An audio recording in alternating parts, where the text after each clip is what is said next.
Hi കൂട്ടുകാരെ, പുതിയൊരു വീഡിയോയിലേക്ക് എല്ലാവർക്കും സ്വാഗതം. അങ്ങനെ കണക്ക് കൂട്ടുന്ന സമയത്ത് അരവിന്ദനും ഹേമയും കൂടി വന്നിട്ട് പറയാണ്, അതെ ഇത് എൻ്റെ മകനാണ് ഇതൊക്കെ കൂട്ടേണ്ടത്, ഇതിൻ്റെ പണമിടപാടുകൾ എൻ്റെ മകനാണ് നടത്തേണ്ടതെന്ന് പറയുമ്പോൾ മാഷിനെ ദേഷ്യം പിടിക്കണം കേട്ടോ. മാഷ് പറയാണ്, നീ എന്തോന്നാ നീ പറയുന്നത്, ഇത്രയും കാലം ഞാനാണ് ഇതൊക്കെ അധ്വാനിച്ചത്, നിങ്ങളായിരിക്കാം, പക്ഷേ ഇപ്പോൾ എൻ്റെ മകൻ്റെ പേരിലുള്ളതല്ലേ. അപ്പോൾ അരവിന്ദൻ പറയണത് ശരിയാണ്, എൻ്റെ പേരിലുള്ളതല്ലേ, അപ്പോൾ ഇതെല്ലാം ഞാനല്ലേ കൈകാര്യം ചെയ്യേണ്ടത് എന്നുള്ള വാക്കുകളായി കേട്ടോ.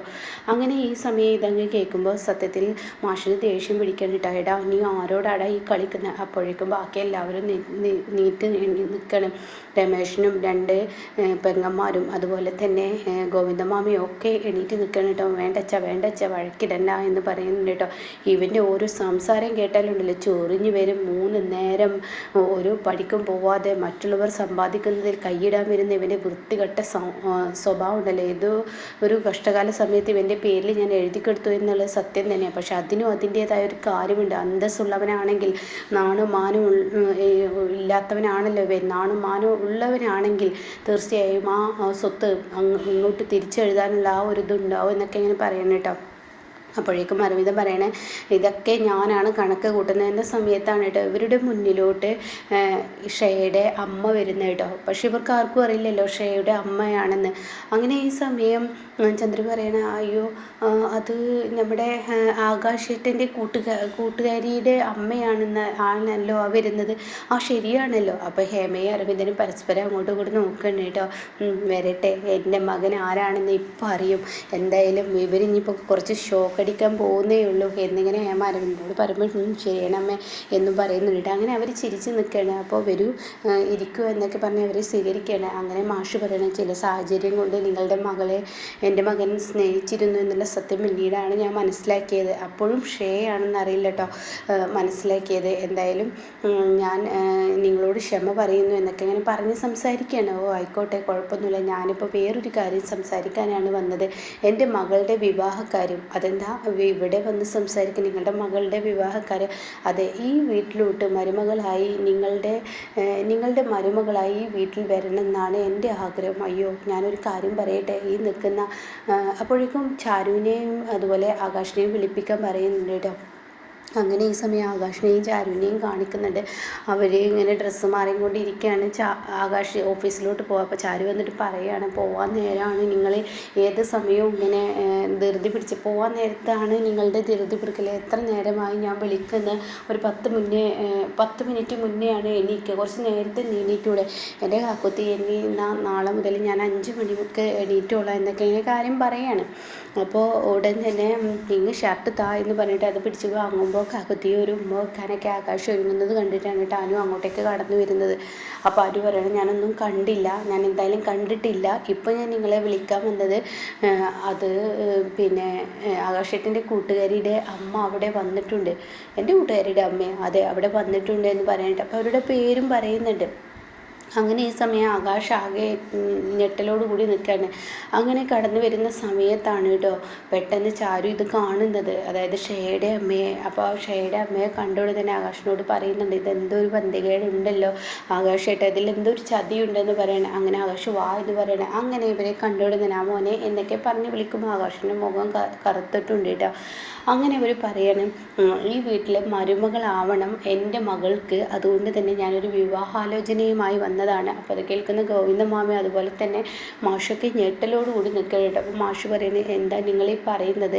നിങ്ങളുടെ മകൾ സ്നേഹിച്ചിരുന്നു എന്നുള്ളത് സത്യം, എൻ്റെ മകനും അതിൽ ഒപ്പമുണ്ടായിരുന്നു. പക്ഷേ ഇപ്പോൾ എൻ്റെ മകൻ വിവാഹം കഴിച്ചു, അവൻ്റെ ഭാര്യയാണ് ഈ നിൽക്കുന്നത് ചാരു. പിന്നെ ഞാൻ എങ്ങനെ നിങ്ങൾക്ക് എൻ്റെ മകനെ വിവാഹം ചെയ്തു തരാം? എങ്ങനെ ഈ വീട്ടിലോട്ട് നിങ്ങൾ മരുമകളാക്കി കൊണ്ടുവരും? അത് ചോദിച്ച ഉടൻ തന്നെ ഷേയുടെ അമ്മ പറയണം, എൻ്റെ മകൾ അതിയായി ആഗ്രഹിക്കുന്നത് ഇവിടെ ഇങ്ങനെ മരുമകളായി വരണം എന്നാണ്. അതെല്ലാം പറഞ്ഞല്ലോ ആകാശ് കല്യാണം കഴിച്ച, അതെനിക്കറിയാം. എങ്കിലും കൂടി കല്യാണം കഴിച്ചത് അറിഞ്ഞിട്ട് തന്നെയാണ് ഞാൻ അങ്ങോട്ടേക്ക് വന്നത്. എങ്കിലും കൂടി നിങ്ങളുടെ മകനെ കല്യാണം കഴിക്കാൻ എൻ്റെ മകൾ ആഗ്രഹിക്കുന്നു എന്ന് പറയണ്ടോ. അപ്പോൾ ഇത് കേട്ടോടുന്നുണ്ടെങ്കിൽ നിങ്ങൾ എന്താ ഈ പറയുന്നത്? എവിടെയും നടക്കാത്തൊരു ആചാരം നിങ്ങൾ കൊണ്ടുവരുന്നത്. എൻ്റെ മകൻ കല്യാണം കഴിച്ചു എന്ന് പറഞ്ഞല്ലോ, അതിന് മാഷിന് ഒരു മകനില്ലല്ലോ ഉള്ളത്. മാഷിൻ്റെ മകൻ കല്യാണം കഴിച്ചു എന്നുള്ള സത്യം തന്നെ. പക്ഷേ മാഷിന് വേറൊരു മകൻ നിൽക്കുന്ന അരവിന്ദൻ, അവനുമായിട്ടുള്ള വിവാഹാലോചനക്കാണ് ഞാൻ വന്നിരിക്കുന്നതെന്ന് പറയട്ടോ. അപ്പോൾ ഇത് കേട്ടോടെ തന്നെ ഹേമ ചോദിക്കുന്നുണ്ട്, നിങ്ങൾ മകളെവിടെ? ഓ, അവൾ വന്നില്ലേ എന്ന് ചോദിക്കുമ്പോൾ അവളിപ്പോൾ വരുമെന്ന് പറയുന്നുണ്ട് കേട്ടോ. ഇതേ സമയം ഇത് കേട്ടോടെ തന്നെ മാഷ് പറയാണ്, മാഷങ്ങ് ചിരിക്കുകയാണ്, പക്ഷെ പൊട്ടിച്ചിരിക്കുകയാണ്. എന്താ ഈ പറയുന്നത്? എന്താ നിങ്ങൾ പറഞ്ഞത്? എൻ്റെ മകൻ അരവിന്ദൻ, അവനുമായി നിങ്ങളുടെ മകളെ കല്യാണം കഴിക്കുന്ന നിങ്ങൾക്ക് എന്താ ബുദ്ധിയും ബോധമില്ലേ? അത് കേട്ടോടെ തന്നെ ഹേമ ചോദിക്കുക, എന്താ ഇവർ ചോദിച്ചതിൽ തെറ്റ്? അല്ല, യാതൊരു ഉത്തരവാദിത്തങ്ങളും ഇല്ലാതെ 3 നേരവും തിന്ന് മറ്റുള്ളവരുടെ ചിലവിൽ ജീവിക്കുന്ന എൻ്റെ മകനെ പോലത്തെ ഒരു പൊട്ടനെ നിങ്ങളുടെ മകൾക്ക് കല്യാണം കഴിക്കണമെന്നോ? എല്ലാം അറിഞ്ഞിട്ടാണോ നിങ്ങൾ ഇങ്ങോട്ടേക്ക് വന്നിരിക്കുന്നത്? അപ്പോൾ ഷേഡാമ്മ ഒന്നും മിണ്ടുന്നില്ല കേട്ടോ. ഷേഡാമ്മ അങ്ങനെ നോക്കുന്നുണ്ട്, ചെറിയ പുഞ്ചിരി മുഖത്തുണ്ട്. അങ്ങനെ അത് പൊട്ടനാണെന്ന് നന്നായി ഷേഡാമ്മക്കും അറിയാം. പക്ഷേ ഇവിടെ പ്രതികാരമാണല്ലോ. അപ്പോൾ ഹേമ പറയണേ, എന്താ മാഷേ നിങ്ങളിങ്ങനെ സംസാരിക്കുന്നത്? എൻ്റെ മകന് എന്ത് കുറവാണ് ഉണ്ടായത്? എൻ്റെ മകന് കുറവുണ്ടെങ്കിൽ ഇവരിപ്പോൾ വിവാഹാലോചിച്ച് ഇങ്ങോട്ടേക്ക് വരില്ലല്ലോ.